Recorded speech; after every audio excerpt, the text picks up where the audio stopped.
Nesse vídeo, vamos estudar os conceitos de máximos e mínimos de uma função definida em um domínio de R2. Considere f uma função definida em um domínio D de R2, assumindo valores na reta. Suponha que isso daqui seja o gráfico dessa nossa função f, z igual a f de xy. Olhando para este gráfico, o que nós podemos falar sobre estes pontos no gráfico da nossa função f? Este ponto é o valor que a nossa função f assume no ponto P1. Se tomarmos aqui nesse gráfico a vizinhança dessa f de P1, nós podemos observar que o menor valor nessa vizinhança vai ser assumido em f de P1. Ou seja, nós podemos dizer então que existe uma vizinhança do ponto P1, tal que a f de P vai ser maior ou igual a f de P1, para qualquer que seja o P nesta vizinhança. Esse ponto com essa característica será chamado mínimo local. Se olharmos agora este ponto aqui é a imagem do ponto P2 que está no domínio da nossa função f, ou seja, é a f de P2. Se tomarmos uma vizinhança dessa f de P2 aqui no gráfico da nossa função f, nós observamos que o maior valor nessa vizinhança aqui é assumido pela f de P2. Então, nós podemos dizer que existe uma vizinhança desse ponto P2 no domínio da nossa função f, tal que a f de P é menor ou igual a f de P2, qualquer que seja o P nesta vizinhança. P2, com essas características, será chamado ponto de máximo local. De maneira análoga, nós podemos dizer que esse ponto é o menor valor assumido nesta vizinhança do gráfico da nossa função f. Ou seja, existe uma vizinhança desse ponto P2', tal que a f de P2' é menor ou igual a f de P, qualquer que seja o P nesta vizinhança. Conclusões análogas nós podemos tirar em relação a este ponto e a este ponto. Observe que encontrar esses valores de máximo e mínimo da função contribui para a melhor compreensão do comportamento da função. Nesse sentido, temos então o seguinte problema. Nós queremos encontrar os pontos P pertencentes ao domínio da nossa função f, tal que P é um extremo de f. Tomando f uma função definida em um domínio de R2, assumindo valores na reta, e x0, y0 um ponto pertencente a esse domínio, nós dizemos então que f de x0, y0 é um valor máximo relativo de f se existir uma bola aberta de raio R com centro em x0 e y0 inteiramente contida nesse domínio D, de tal forma que a f de xy seja menor ou igual a f no ponto x0, y0. O ponto x0, y0, onde a f assume o valor máximo relativo, é dito ponto de máximo relativo da função f. Um valor máximo relativo ou mínimo relativo de f é também chamado valor extremo relativo de f. E o ponto x0 e y0, onde f assume um valor extremo relativo, é dito ponto extremo relativo de f. O máximo e o mínimo de uma função de duas variáveis pode ocorrer no interior de uma região ou na fronteira dessa região. Vamos primeiro estudar os casos onde o máximo e o mínimo ocorrem abertos, ou seja, no interior da nossa região. Nós também estamos interessados nos casos onde a função f é uma função diferenciável. Vamos aqui fazer um comparativo. No caso n igual a 1, que é o caso FUV, que nós já vimos, e o caso n igual a 2, que é o nosso caso agora. Então, no caso n igual a 1, nós temos f definida em um subconjunto de R, assumindo valores em R, uma função diferenciável. Para n igual a 2, que é o nosso caso agora, nós vamos tomar f uma função definida em um domínio de R2, assumindo valores na reta, e vamos admitir que essa função é uma função diferenciável. Em FUV, nós vimos que os candidatos a máximos e mínimos eram os pontos críticos da nossa função, que por definição são os pontos P0 pertencentes ao domínio da nossa função f, tais que a derivada nesses pontos era igual a zero. Agora, em FVV, o que nós temos? Nós temos também que os candidatos a máximos e mínimos são também os pontos críticos da nossa função f, e que, por definição, são os pontos P0 pertencente ao domínio da nossa função f, tais que as derivadas parciais nesses pontos são iguais a zero, ou seja, elas existem e são iguais a zero. No caso n igual a 1, ou seja, o caso de FUV, nós temos o seguinte resultado.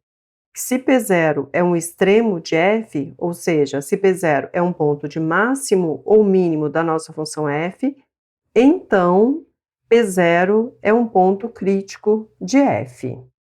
Geometricamente, nós temos que se P0 é um extremo de f, ou seja, um ponto de máximo ou mínimo de f, então, se traçarmos a reta tangente ao gráfico de f nesse ponto P0, ela será paralela ao eixo x, e o gráfico irá ficar acima ou abaixo desta reta. A inclinação da reta tangente ao gráfico de f no ponto P0 é dada pela f' de P0. Portanto, nós concluímos que f' de P0 é igual a zero, pois a nossa reta tangente é paralela ao eixo x. No caso n igual a 2, essa proposição também é verdadeira. Ou seja, se P0 é um extremo de f, então P0 é um ponto crítico de f.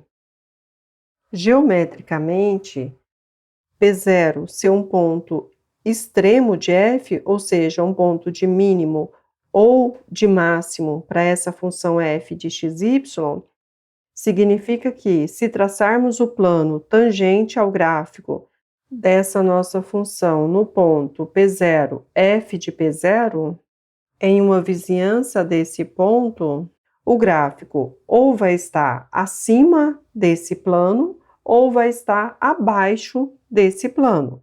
Vai estar acima se o nosso ponto for um ponto de mínimo e vai estar abaixo se o nosso ponto for um ponto de máximo dessa função f. E esse plano tangente ao gráfico dessa função f no ponto P0, f de P0, ele vai ser paralelo ao plano XOY. Assim, nós concluímos que a derivada parcial de f no ponto P0 em relação a x é igual a zero e a derivada parcial da f em relação a y no ponto P0 também é igual a zero.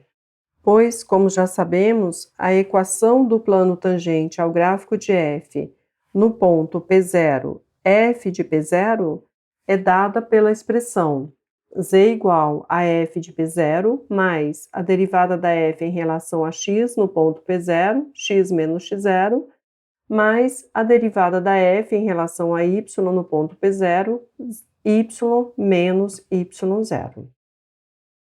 Para n igual a 1, nós já sabemos que P0 ser ponto crítico de f não implica P0 ser um extremo de f.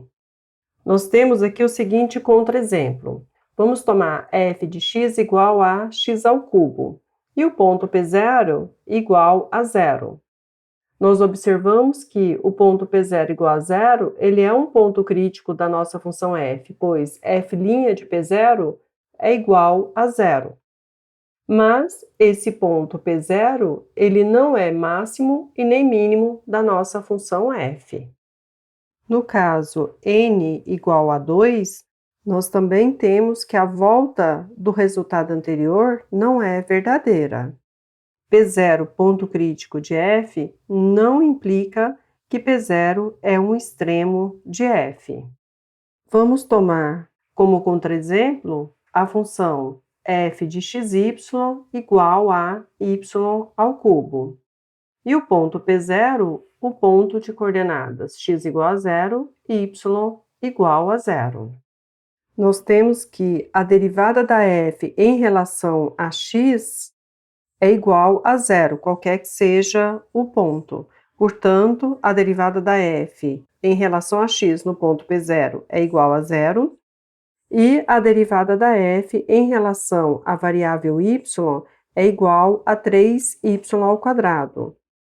No ponto P0, então, nós vamos ter que a derivada da f em relação a y é igual a 0. Ou seja, nós temos a derivada da f em relação a x no ponto P0 igual a 0 e a derivada da f em relação a y no ponto P0 também igual a 0. Ou seja, P0 é um ponto crítico de f. Porém, esse ponto P0, ele não é um ponto de máximo nem mínimo para esta nossa função f, definida como sendo y ao cubo. Uma vez encontrado os extremos dessa função f, nós queremos agora classificar estes extremos. Em uma variável, nós temos o que chamamos de teste da segunda derivada. Ou seja, nós temos o seguinte teorema. Seja f de classe C2 e P0 ponto crítico de f. Então, nós temos a condição I, que diz que se a derivada segunda for diferente de zero, ou seja, a derivada segunda ela pode ser estritamente maior que zero ou estritamente menor do que zero.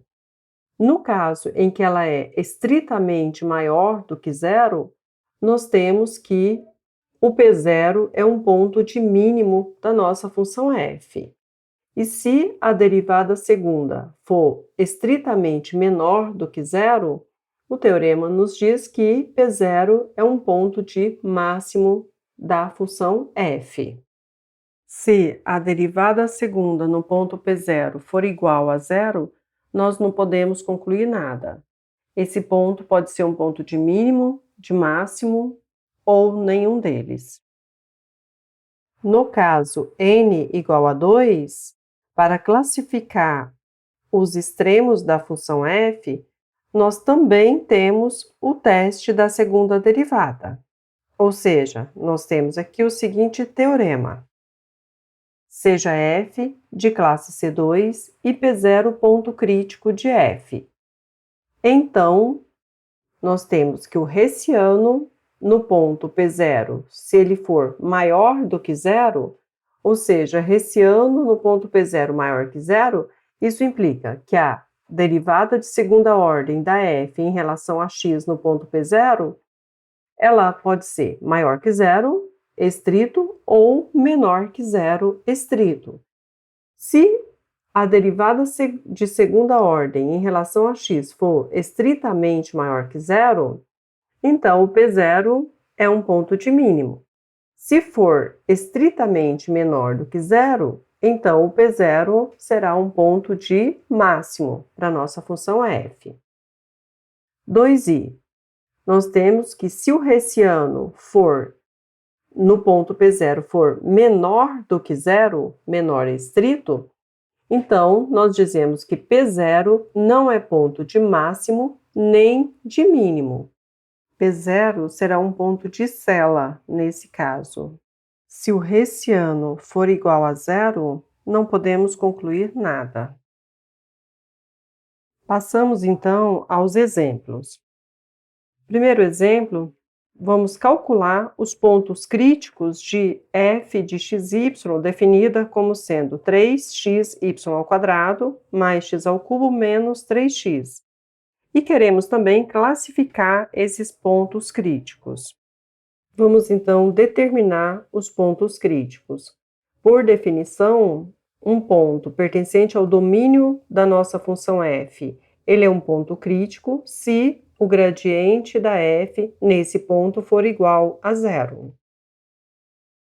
O gradiente igual a zero, isso implica que a derivada da f em relação a x tem que ser igual a zero, e a derivada da f em relação a y também tem que ser igual a zero. Derivando, então, a f em relação a x, nós vamos ter y igual a constante.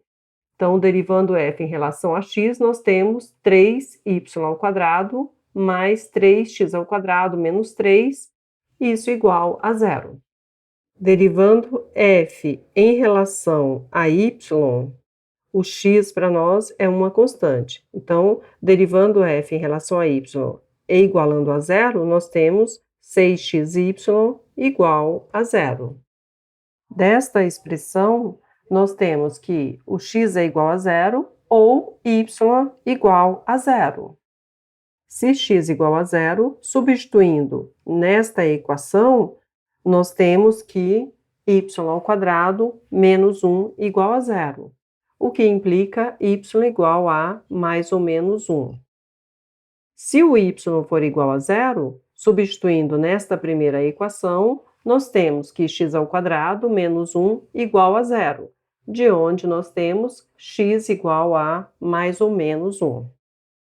Portanto, os pontos críticos são P0 igual a 0, 1, P1 igual a 0 menos 1, P2 igual a 1, 0, e P3, o ponto de coordenadas x igual a menos 1, y igual a 0. Queremos agora classificar estes pontos críticos. Para classificá-los, nós pretendemos usar o teste da segunda derivada. O teste da segunda derivada nos diz que, se f é de classe C2 e P0 um ponto crítico, então, se o hessiano for estritamente positivo, nós devemos analisar as derivadas de segunda ordem em relação a x. Se for maior que zero estrito, P0 é um ponto de mínimo. Se for estritamente menor do que zero, P0 é um ponto de máximo. E se o hessiano for menor estrito que zero, P0 não é ponto de máximo nem mínimo. P0 será um ponto de sela. E se o hessiano for igual a zero, não podemos concluir nada. F de classe C2, nós temos que a nossa função é uma função polinomial. E temos os pontos P0, P1, P2 e P3, pontos críticos. Então, para classificá-los, nós precisamos calcular o hessiano e analisar se esse hessiano é maior que zero, menor que zero ou igual a zero. Então, vamos primeiro calcular o hessiano. Por definição, nós temos que o hessiano é o determinante da matriz formada pelas derivadas de segunda ordem da f em relação a x, as derivadas mistas da f em relação a x e yx, e derivada de segunda ordem em relação a y e y. Calculando as derivadas, então, de segunda ordem, a derivada de primeira ordem em relação a x, nós já sabemos, nós já calculamos que é igual a 3y² mais 3x² menos 3. Calculando, então, a derivada de segunda ordem em relação a x, nós vamos ter 6x. Calculando a derivada da fx em relação a y, nós vamos ter 6y. Calculando a derivada da fy em relação a y, nós vamos ter 6x. E calculando a derivada da fy em relação a x, nós temos 6y. Portanto, substituindo, nós temos 6x, 6y na primeira linha, 6y e 6x. Calculando esse determinante, nós vamos ter 36x² menos 36y², e isso, colocando o 36 em evidência, nos dá 36 vezes x² menos y². Calculado, então, o valor do hessiano, vamos, então, classificar os nossos pontos críticos. Vamos começar pelo P0, ou seja, o ponto de coordenadas x igual a 0 e y igual a 1. Precisamos, então, calcular o hessiano nesse ponto.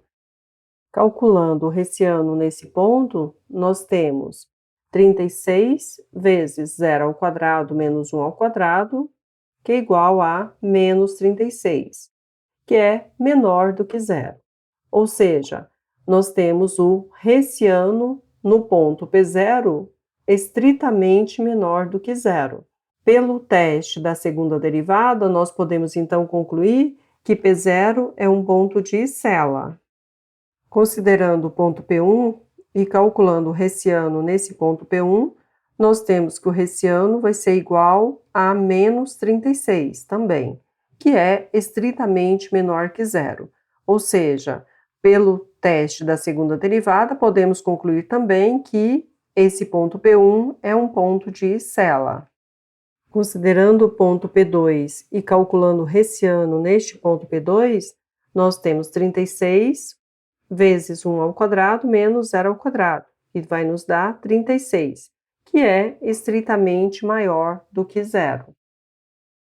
Então, como o hessiano é estritamente maior que 0, nós precisamos analisar a derivada de segunda ordem em relação a x. A derivada de segunda ordem em relação a x no ponto P2 vai ser igual a 6 vezes 1, que é igual a 6, ou seja, é estritamente maior do que 0.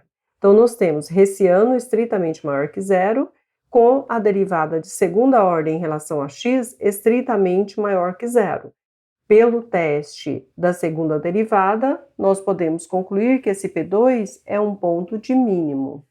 Analisando agora o ponto P3, o hessiano desse ponto P3 vai ser igual também a 36, que é estritamente maior do que 0. Então, nós temos hessiano estritamente maior que 0, precisamos analisar a derivada segunda em relação a x. Essa derivada no ponto menos 1, 0, vai nos dar 6 vezes menos 1, que é igual a menos 6, que é estritamente menor que 0. Então, nós temos hessiano estritamente maior que 0 e derivada de segunda ordem em relação a x estritamente menor que 0. Teste da segunda derivada nos diz que esse ponto, então, é um ponto de máximo. Portanto, temos 2 pontos de Cella, um ponto de máximo e um ponto de mínimo para a nossa função. Então, nós temos aqui o gráfico da nossa função. Temos os pontos de coordenadas 0, 1, que é o nosso ponto P0, o ponto B é o nosso ponto P1, que é o ponto de coordenadas 0, menos 1, C é o nosso ponto P2, de coordenadas x igual a 1, y igual a 0, e o D é o ponto de coordenadas menos 1, 0, ou seja, o nosso ponto P3. Então, este ponto A, como nós vimos, ele é um ponto de Cella. O ponto C, de coordenadas x igual a 1, y igual a 0, é este ponto. Ele é um ponto de mínimo da nossa função. O ponto B, de coordenadas x igual a 0, y igual a menos 1, é este ponto, que é um ponto de Cella para a nossa função f. Então, este aqui é o nosso ponto B. Também ponto de Cella. E o ponto D, de coordenadas x igual a -1, y igual a 0, é um ponto de máximo.